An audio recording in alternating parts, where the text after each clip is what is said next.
नमस्ते, मैं doctor Rajiv, assistant professor department of economics, Deoghar college, Deoghar. दोस्तों, पिछले वीडियो में हमने कहा था कि मैं राष्ट्रीय आय पर पार्ट वाइज चर्चा करूंगा और पिछले वीडियो में हम लोगों ने जीडीपी और एनडीपी की चर्चा की थी। हमने यह भी बतलाया कि नेशनल इनकम की शुरुआत कब हुई।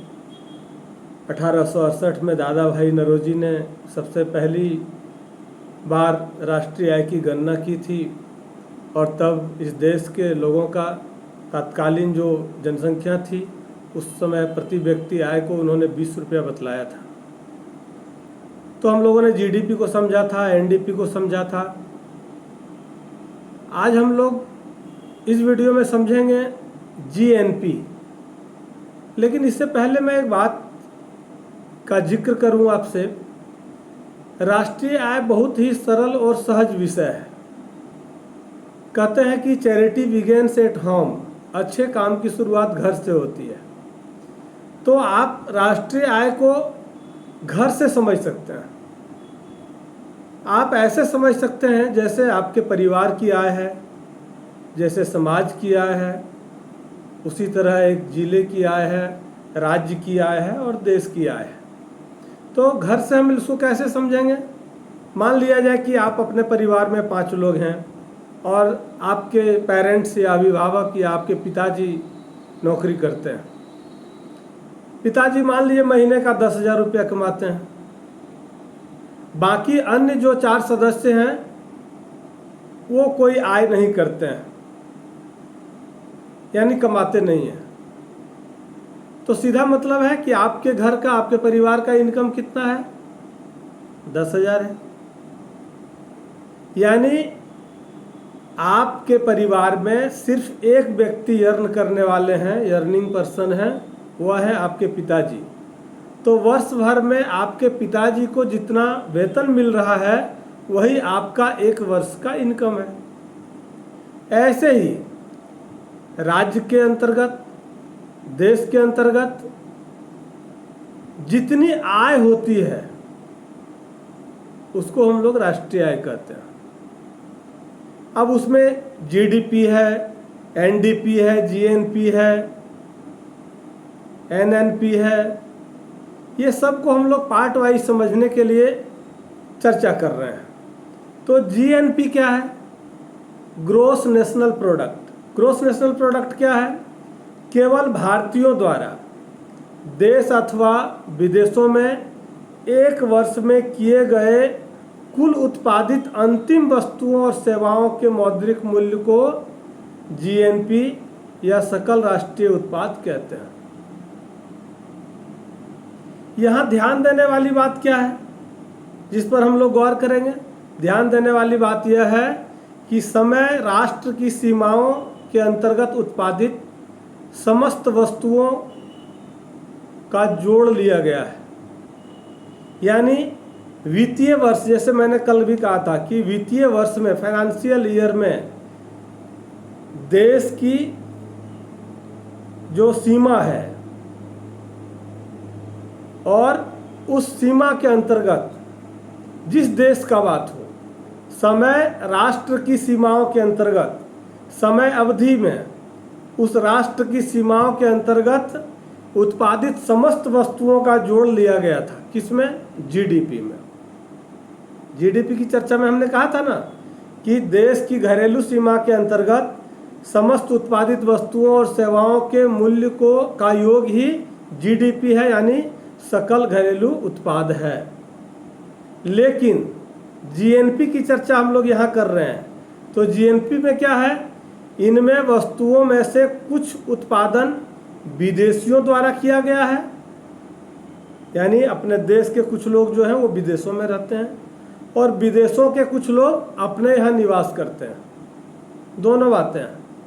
भारत के लोग भी दुनिया के दूसरे देशों में अर्थात विदेशों में रहते हैं, अब्रॉड में रहते हैं, और दुनिया के दूसरे देशों के भी लोग भारत में रहते हैं। इसलिए जीएनपी को जीडीपी में से विदेशों में रह रहे भारतीयों द्वारा उत्पादित मूल्य, जिसको हम लोग एक्स मानते हैं, एक्स को जोड़कर तथा भारत में रह रहे विदेशियों द्वारा उत्पादित मूल्य एम को घटाकर प्राप्त किया जाता है। यानी अगर भारत का व्यक्ति कोई विदेश में रहता है तो उसके इनकम को जोड़ लेंगे, और अगर दूसरे देशों के लोग यहाँ रहते हैं तो उसके इनकम को घटा देंगे, तब क्या निकलेगा?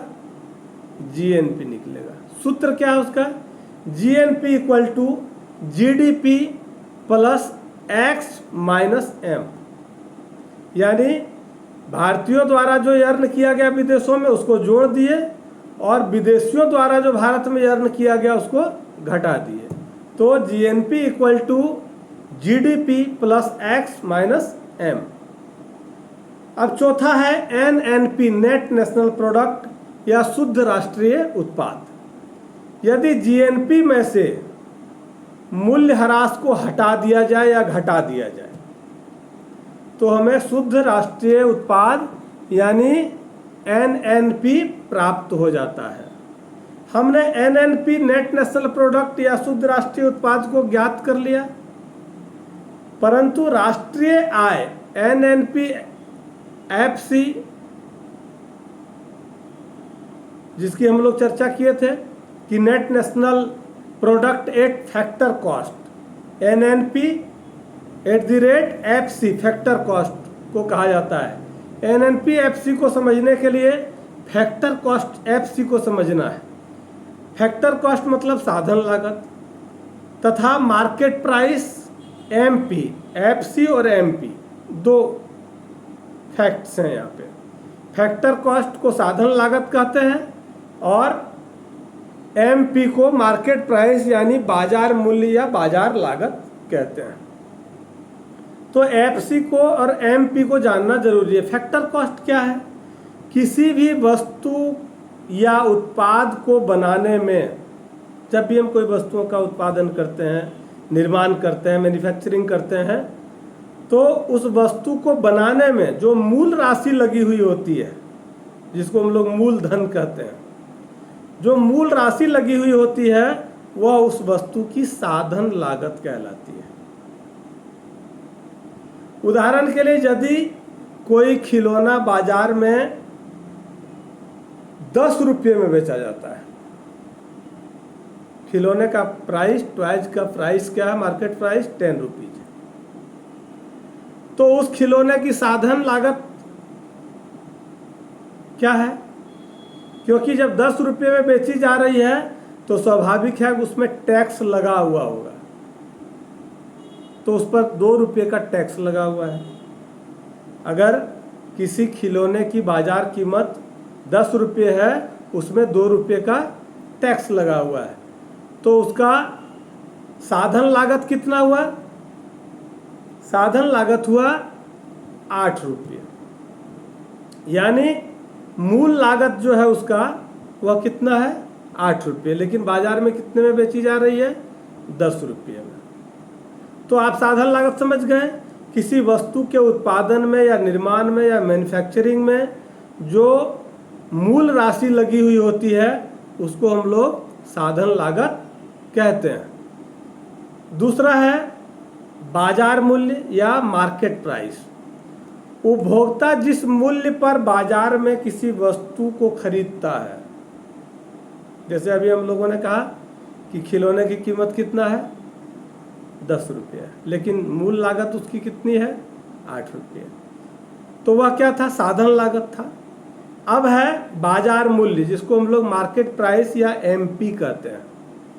तो मार्केट प्राइस क्या है? उपभोक्ता जिस मूल्य पर बाजार में किसी भी वस्तु को खरीदता है वह उस वस्तु की मार्केट प्राइस, बाजार मूल्य होती है। या इसे इस तरह से समझें कि अब हम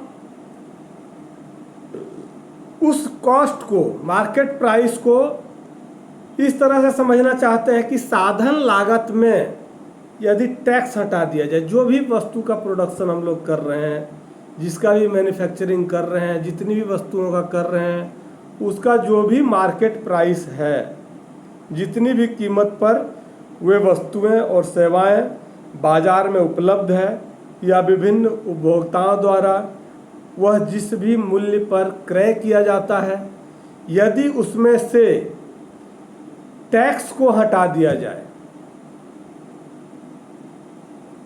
यदि उसमें से टैक्स को हटा दिया जाए, साधन लागत में अगर टैक्स जोड़ देंगे तो बाजार प्राइस हो जाएगा, और अगर बाजार प्राइस में टैक्स को घटा देंगे तो साधन लागत हो जाएगा। आप उसको सीधा समझ लीजिए। मार्केट प्राइस में टैक्स को काट देंगे तो रियल प्राइस या रियल कॉस्ट आ जाएगा, जिसको हम लोग फैक्टर कॉस्ट कहते हैं, और फैक्टर कॉस्ट में अगर टैक्स को हम जोड़ देंगे तो वह मार्केट प्राइस बन जाएगा। अब हम NNP-MP का आकलन कर सकते हैं। कैसे करेंगे?